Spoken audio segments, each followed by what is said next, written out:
Hey guys, welcome back to Clownfish TV. This is Neon. I am here with Geeky Sparkles. Hello. And we're going to talk a little bit about this journalist purge on Twitter. Very funny because Twitter for the longest time has been used as a weapon by some people proposing to be journalists. It's been used as a platform to dox and harass people. That's right. And now we're finding out what happens when you're on the receiving end of that.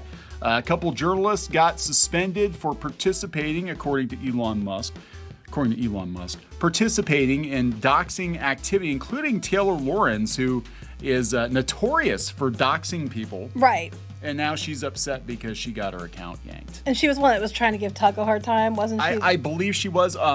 She has doxed multiple people on Twitter. Misquoted or said that things were the way they were without actually getting quotes from them. Didn't even reach out for them. Said that they didn't give me a quote, but she didn't even reach out. You know, and then tries to harass people wanting quotes and things. She's in a lawsuit. Yeah, she was. Now I think she was one of the ones that was involved in trying to do hit pieces on YouTubers that were covering the Johnny Depp. That's what I'm talking about. Yeah, and she also got herself into a lawsuit because she basically destroyed a talent agency. Allegedly, because she leaked some info and all that. So we're gonna talk about it. This is an alleged. That's a whole nother issue, but. It's just she sounds like a real glorious stand-up person. Yeah, like I said, this is what she probably thinks she is. She thinks she's Lois Lane. She's actually Rita Skeeter, and we're gonna talk about this because a lot of journalists crying now that Elon Musk is banning them for doxing. Now, he does have a personal stake in this. This is a personal axe to grind because his kid's location was apparently leaked, his real-time location via an airplane tracking app. I'll be honest, I haven't been following this super close. I don't fully understand what happened. All I know is he was pissed. His kid's location got leaked. Apparently somebody stopped the vehicle with his kid in it. And you draw the lines at kids. I'm sorry. Yeah, it's same here. I mean, I don't usually lose my shit. The only time I've really lost my shit is when our kids got involved. Well, then you have like Tug. They were calling up the Children Youth Protection Services trying to file claims against his wife because he called out Amber Heard. I'm like, this is effing ridiculous. Yeah, you can't make this up. But here's the thing. At this point, Twitter is not the same Twitter it was 6 months ago. Twitter is owned fully by Elon Musk, and if you piss with his kids, he can do whatever he wants. It's a private company. So if they want to block people or suspend them or whatever, it's a private company, and they're allowed to do that. And it doesn't matter if they have grounds or not. It's a privately owned company. Isn't that what they said when other people that they didn't like got, Yeah, they kicked removed? off Trump and stuff. Yeah, but it's a privately owned company, so it's a private company, so they can do that. So let's talk about this. Before we get into it any further, please subscribe for more pop culture news, views, and rants. Guys, about 283,000 subs. Woohoo! Thank you so much for the support. We have been talking about the media meltdown over Twitter. We haven't been talking about the day-to-day. Lots of stuff going on, Twitter files stuff, all this stuff that gets crazy political. So we haven't really been going there too much. No, we don't usually do that. No, but in this case, it's very interesting, and it does. It's so funny to see what happens when the tables are turned on people that have used Twitter as a weapon for so long, and definitely were on board with harassment, blocking, banning when it was on their side. It was in their favor, but now that the tables are turned on them, now it's like he's against journalism. He should be hauled up in front of Congress for this. It's his company now. He owns a private. It's no different than if you had like a mom and pop store and you didn't want to do a cake for some. Oh wait, no, you can't do that anymore. But I'm just saying. Oh no, only if you're a certain type of person. If it's the other way around, it's okay if you don't do the cake. Yeah. So I mean, you can agree, disagree, whatever. The hypocrisy is what we're calling out. Twitter is basically Elon Musk's personal message board, his personal Discord server at this point. It's a $44 billion Discord server. Then go someplace else. But there you don't like the other choices. No, they like Mastodon and Hive, but they don't work very well, I guess. So anyway, let's talk about Taylor Lorenz first. Again, she is when somebody thinks of scummy journalists. That's one of the first ones that pop in my head. She is the first one that pops in my head. Again, she has doxed people, leaked their personal information, their location, where they live. She's in a lawsuit now. She is not, I don't think, a very good person. So yeah, her Twitter account has been restored. it was a temporary ban. But here, previously, Washington Post tech columnist, Washington Post, which is going to be laying off a whole bunch of people. And I'm hoping she's one of them. I have to wonder. I got to tell you, and I said this before in a video when we talked about, Washington Post laying people off. I think these companies are going to use the layoffs as an opportunity to get rid of problematic employees. If I were the Washington Post, I would not want somebody constantly getting negative headlines for being a pain in the ass. Well, not just that, she caused them trouble because she said that she reached out for comment from these YouTubers and she never did. Yeah. And she claimed that she reached out for comment and was running stuff, and then it was on the Washington Post. Then she threw her editor under the bus too, if I remember right. I think that's what happened. So I mean, she's been in trouble with them. And normally I don't advocate people losing their jobs, and like I don't want to, even if I don't like you, I don't want to see you lose your jobs. But this is a person who is like, if anybody deserves it. Yeah, look, I worked as a journalist. I don't think people realize that. Like, I was a reporter. An actual one. An actual reporter, actual editor for years. And there are certain lines you don't cross. And in this case, this new wave of digital journalists. And journalists in quotes, air quotes. They're basically glorified bloggers, Tumblr users. They use platforms that other people built to carry out their personal vendettas. And in this case, do I think Musk was carrying out a personal vendetta? Yeah, his kid's location got leaked. Oh, yeah, you would have done the same. I would have probably been worse. I'll be honest. I mean, when it comes to protecting my family, I can be pretty, it's about the only time I've really ever lost my shit with people. And I have. I've gotten into it with people over that before. But, again, it's his company now. Twitter's not yours anymore. And I think that's what's pissing them off more than anything is Twitter doesn't belong to you anymore. It never really did, but you had, and they bragged about, we had people on the inside that would let this slide or that slide or whatever. That's the case when they keep leaking stuff. Yeah. So anyway, we'll talk about that, and we'll talk about him reinstating accounts. I guess they're going to do like a 7-day ban on it. So he suspended her Saturday after she tweeted a request for comment at Elon Musk, the tech mogul, who's the social network's new owner. A story she was working on. I'm sure she was. Well, at least she texted and asked for a quote this time. Yeah, she just makes shit up. Or just say she did. Lauren's Twitter account, which she activated in 2010, had more than 340,000 followers before it was suspended. Earlier tonight, Elon Musk suspended my Twitter account. She wrote on her Substack. I thought Substack was where the Nazis were. I thought you weren't supposed to use Substack. I can't keep track anymore. I received zero communication from the company on why I was suspended or what terms I violated, like so many others. Yes. Oh my God, you're actually being treated like other people. What terms did I violate? I don't know. Where do we start?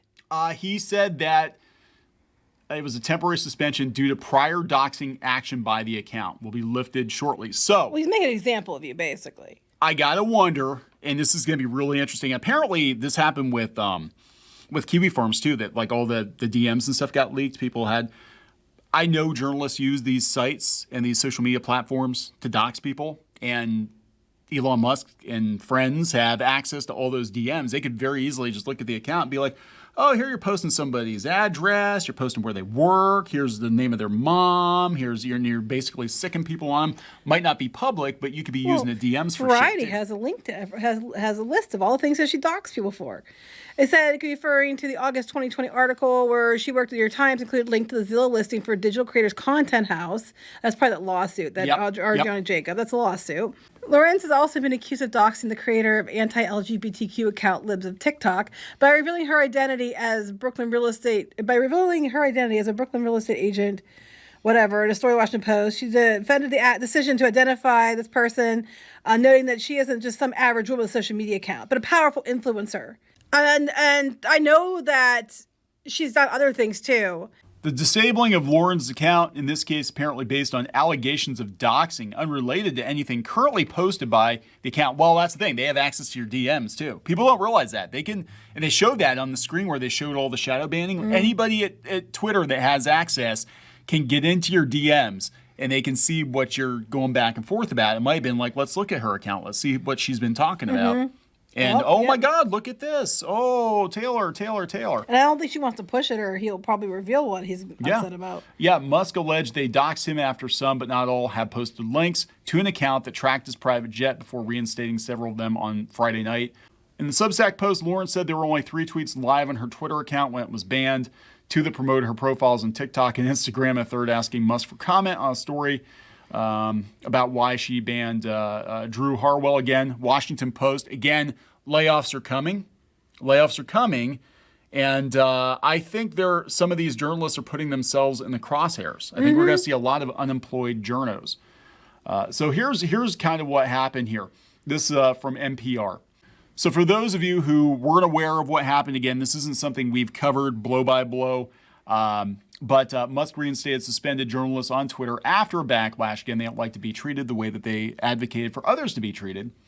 They suspended several reporters Thursday night who tweeted about or wrote about Elon Musk's ownership of the company. Mostly it had to do with them tracking the location of his jet and finding where his kid was, as I understand it.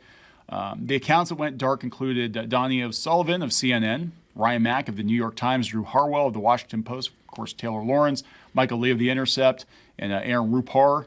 On Friday evening, Musk put the decision of whether to reinstate suspended accounts up for a vote. He tweeted an informal poll which asked Twitter users to choose when to unsuspend accounts who dox my exact location in real time. They should, but here's the thing: if they actually have proof that they were doxing him and they were involved in it, that's not journalism. That's just shitlord. Yeah, pretty much. So I love this. It's clear that Twitter is no longer a rules-based company. When was it? They leaked a whole bunch of internal documents that, yes, there were rules at Twitter, but they were different depending on the person and how the person reviewing the account felt that. And how you voted, basically, let's be honest. And whether or not the FBI put pressure on you, and whether or not the advertisers put pressure on you, and whether or not your friend felt personally slighted by this person, or whatever. So basically, the same thing that they've been doing for years is now being done to them, and they're pissed about it.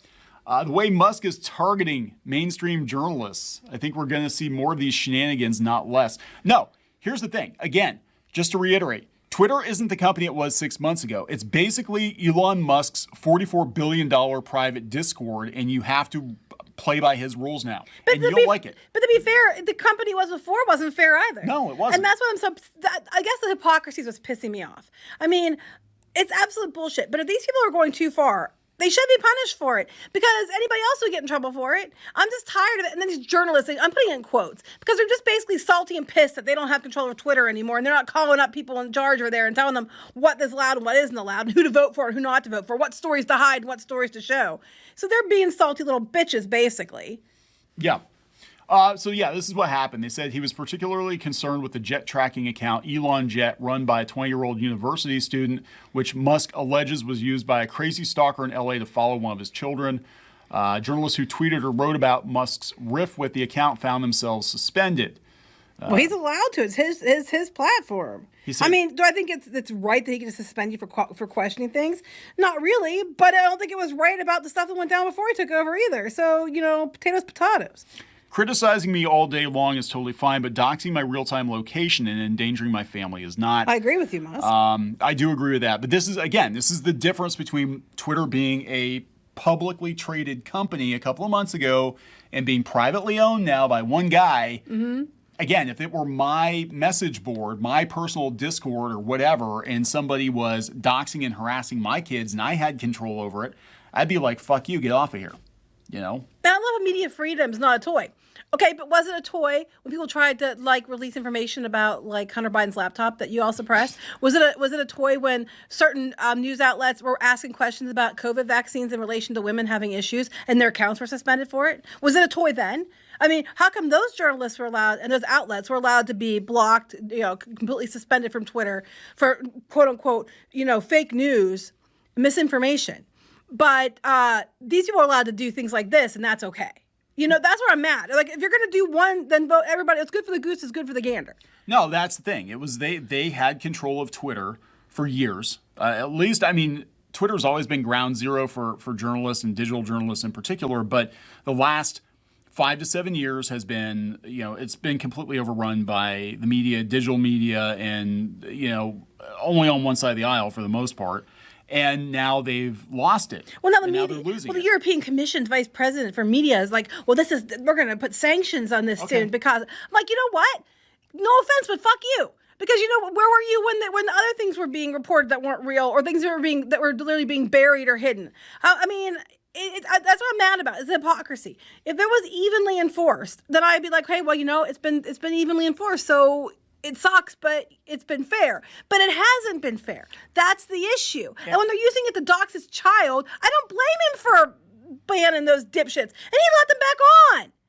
He actually, he let them back on. I mean, just because they have a media beside their name or a blue check doesn't mean that they're, infallible and they can't be ever criticized or punished for bad behavior. I'm fucking tired of it. Yep. You do something shitty and stupid, you play shitty games, win shitty prizes. Again, this is a person who's notorious for... Yeah, she's been playing shitty games a whole lot. She's covered in shit. There's not enough toilet paper to clean her up, but yeah, here we are. They're just flipping out. CNN's like, Twitter's increasing instability and volatility should be of incredible concern for everyone who uses the platform. Basically, we can't control it anymore, so we have to destroy it. Hey, everybody, we're going to Mastodon. Yeah, well, it sucks for Mastodon and Hive, because now these people are going to come in there and they're going to demand that they kiss their ass and let them do whatever they want over there. That's exactly what's going to happen. So, good job, Mastodon and Hive. You're going to be in for it, because now all the shitlords who think that they own everything and they should be allowed to do and say whatever they want because they're special are coming to you, and they're going to expect the same treatment from you, that you're supposed to lift them up on their golden pedestals and treat them in the way they deserve.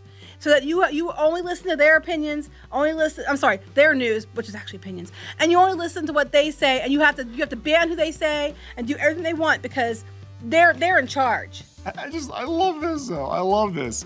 Push conspiracy theories are actually producing text messages, Slack messages of conversations going down in Twitter. But that goes against their narrative. And NPR was using Twitter to promote their narrative. Yes. And they're just salty. It's all in the media because they're all salty because they're not getting to control everything. Hypocrisy is bullshit. Like I said, if it was already being treated fairly, I would be like, hey, you know what? It's been like this the whole time. I'm sorry. But it's not been. Yeah. So your hypocrisy is showing and everybody can see it. So you're better just to sit down and shut up.